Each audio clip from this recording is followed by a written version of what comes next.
A lot can happen in a year when you're the world's largest bookshop. Here's everything toxic that Amazon did in 2024. In January, Amazon rolled out adverts in Prime Video, generating $5 billion in revenue. It's a bold move to show me adverts in a product that I'm already paying for. Let's see if it pays off for them. Then Amazon fired hundreds of Prime Video and MGM staff, meaning they're not only charging me more, but they've got less capacity to create better content. Cool story, bro. And in a break with tradition, Amazon did something pretty cool. Ring will no longer allow the police to request doorbell camera footage from users, which privacy advocates are hailing as a long-awaited victory for civil liberties.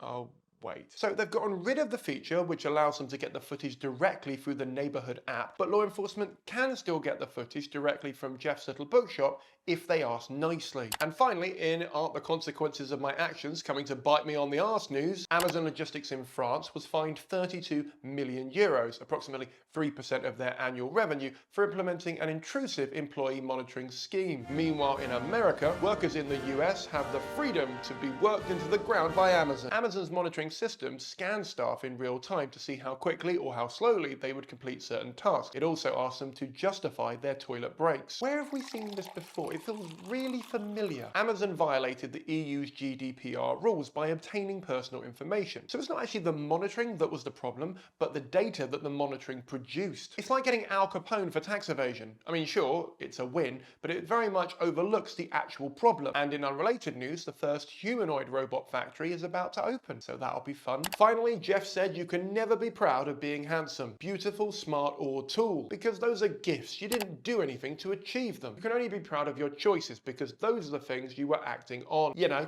like making staff piss in bottles. In February, not content with putting adverts in shows you're paying to watch, Prime Video dropped Dolby Vision and Atmos support unless you pay extra. Because if you're gonna enshitify your product, go big or go home. What's enshittification? Well, me in a hat, you're in luck because there's a full video you can watch here. Then we discovered that Amazon made airport employees work in record-breaking 100-degree heat without shade or water. To be fair, if you give them water, they're only going to need a bathroom break sooner and the whole cycle just carries on. So, you know, where'd you draw the line? Good news, Amazon was found guilty. Bad news, the fine was only $14,625 of their $30 billion profits. That'll learn them. Then Amazon joined forces with SpaceX and Trader Joe's to claim a new national labour law was unconstitutional. Look, we all know Jeff loves to break up a union, hence his divorce. But this move doesn't just stop his own workers from unionising, it stops all US workers from founding unions. And finally, the US government decided it might have to start classifying Amazon as a distributor, which would make them responsible for the safety of any third-party products that they sell or ship. Which begs the question, why are they not already considered a distributor? Duh,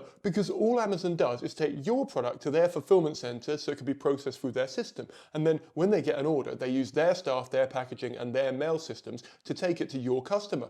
They're barely involved. Fair point, me in a hat.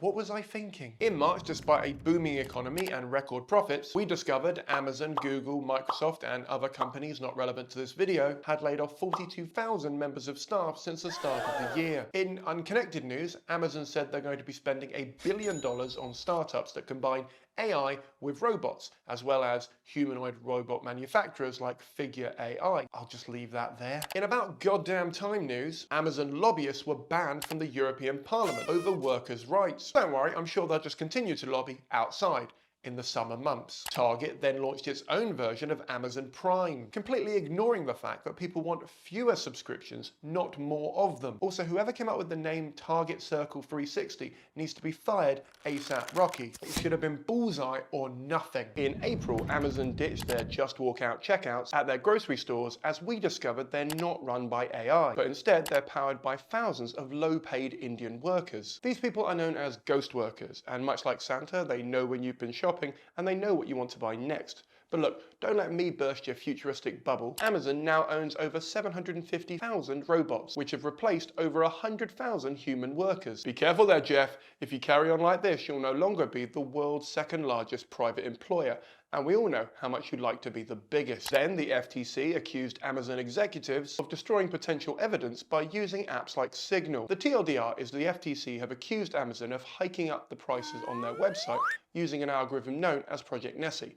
No, not that one. After they were served papers saying an investigation had begun, Jeff & Co. moved their conversations to Signal and used their disappearing message feature. And by deleted, I don't mean they're sitting somewhere on a server in Silicon Valley waiting for the highest bidder. I actually mean they're deleted. So a better headline would be, the FTC are annoyed with Jeff Bezos for not making more evidence to support their case. And finally, a former Amazon executive claims she was asked to ignore copyright law in order to develop their own AI tools quicker. When I was a teenager, I was told if I downloaded one song, I'd go to jail for life and be found thousands and thousands of pounds.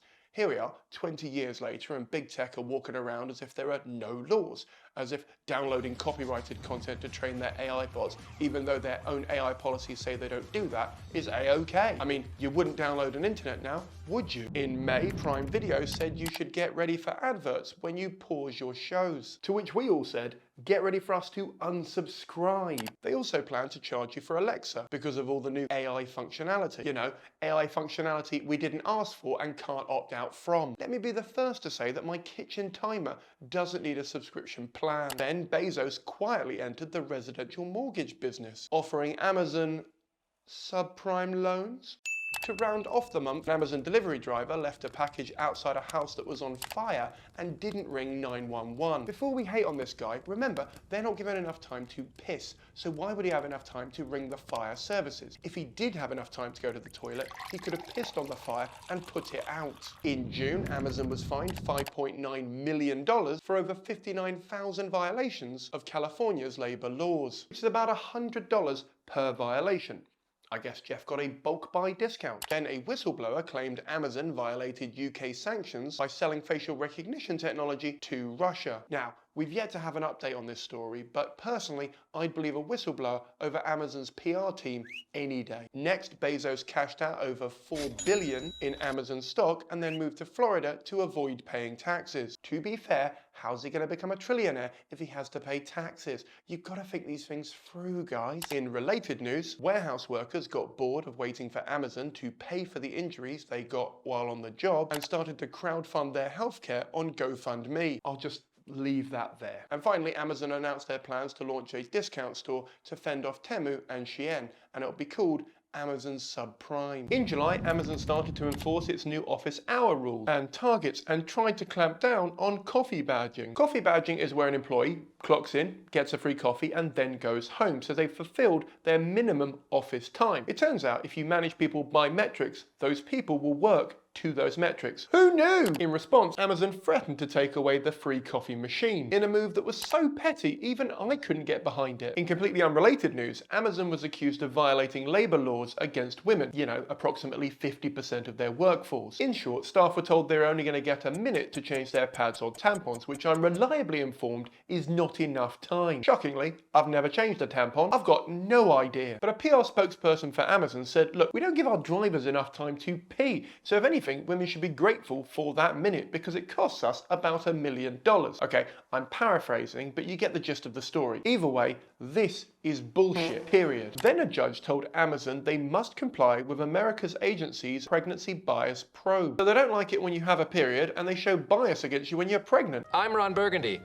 You stay classy, San Diego. And go fuck yourself, Jeff Bezos. And finally, when Amazon resold a poo-stained nappy, the customer obviously reviewed the product negatively. This in turn ruined a small family business. So far, so what? Well, the item was a nappy and their baby had used it. I've got two issues with this story. Number one, Amazon is meant to check all the returns to ensure they can be resold. But in this case, they really didn't. And number two, the number two. An Amazon rep said, word for word, we're sorry to hear that a seller feels their return was not evaluated correctly and resulted in a negative review. It had poo in it. Remember, Amazon sells sex toys. But in lighter news, the CPSC said Amazon is responsible for hazardous products sold on its website. Lobbyists, assemble! Boy, do we have a job for you. In August, Amazon decided to get rid of a subscription. Yay! Really? Really, me in a hat? We're 6 minutes into this video and you're celebrating early? Oh. In short, Echo Show 8 came with the option for you to pay $2 a month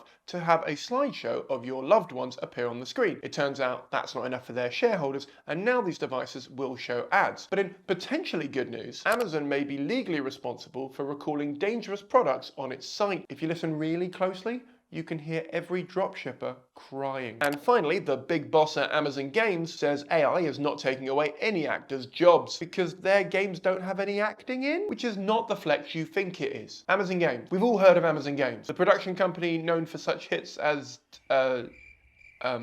whoever boxes the most orders in a shift doesn't get fired. In September, Prime Video kept to their promise from back in May and rolled out adverts whenever you pause their shows, even if you're paying for the subscription. It's a pirate's life for me. Then Andy Jassy, Amazon's CEO, said that staff would need to return to the office 5 days a week. What an inventive way to lay off staff. Either come to the office or quit so we don't have to pay for severance or unemployment. So now we're in a weird game of corporate chicken where the majority of staff, at least in the offices, are saying, bye-bye. Then Amazon banned its drivers from moving their own lips too much at work. I thought they didn't have workers, only contractors. Before any management workers worry, this rule only applies to the drivers for now. Basically, they're claiming that singing or listening along to the radio is distracting. So instead, you just have to sit in the van quietly with your own thoughts for company. Thoughts like, what the fuck did I do in my past life that landed me in this hellhole of a job? Then Amazon installed a brain implant into a man's mind to help him control smart devices using Alexa. The man in question is 64 years old and has limited mobility due to ALS, which has caused him to lose muscle control over time. Now on paper, I love that this would offer disabled people a newfound level of control over their lives, but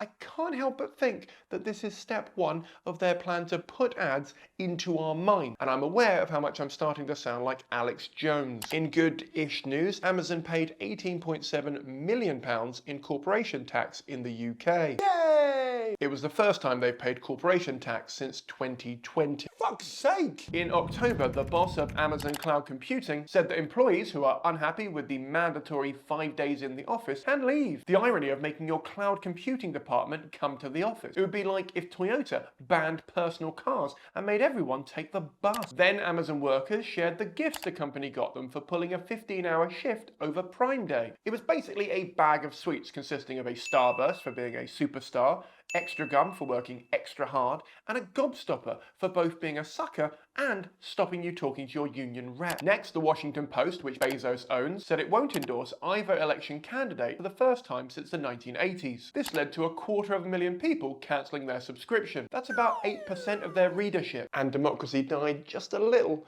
in broad daylight. And finally, Jeff Bezos said that he didn't know Blue Origin met with Trump, so he doesn't know what's going on in his own company. So not content with owning all the cloud, he also wants to own all the aircrafts in the sky as well. And I'm pretty sure, given half the chance, he'd also buy the sun. In November, we learned that Bezos killed the Washington Post's endorsement of Harris. It's too late now, but when I see a bunch of billionaires spending this amount of money to get another billionaire elected, I'm gonna vote the other way. Amazon then shut down their secret project to develop a fertility tracking app, because the Trump administration is going to do it for them. Then Prime Video launched an AI-generated TV show recapping tool with the promise that they would be spoiler-free. Spoiler, it doesn't. In December, an Australian inquiry found that Amazon, Google, and Meta are, quote, pillaging culture, data, and creativity to train their AI. That's also a direct quote from their shareholder meeting. Amazon then faced a lawsuit for limiting Prime deliveries in 2 areas of Washington, D.C. over safety concerns. In short, Bezos stopped offering next-day delivery in 2 districts due to a high level of crime,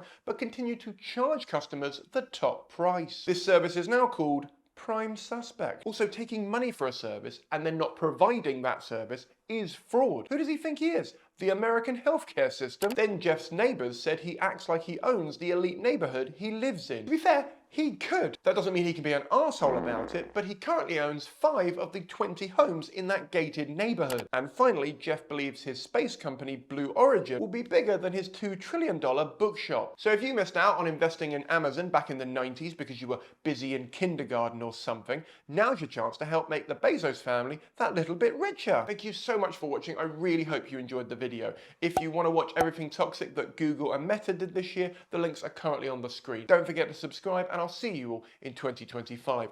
Godspeed.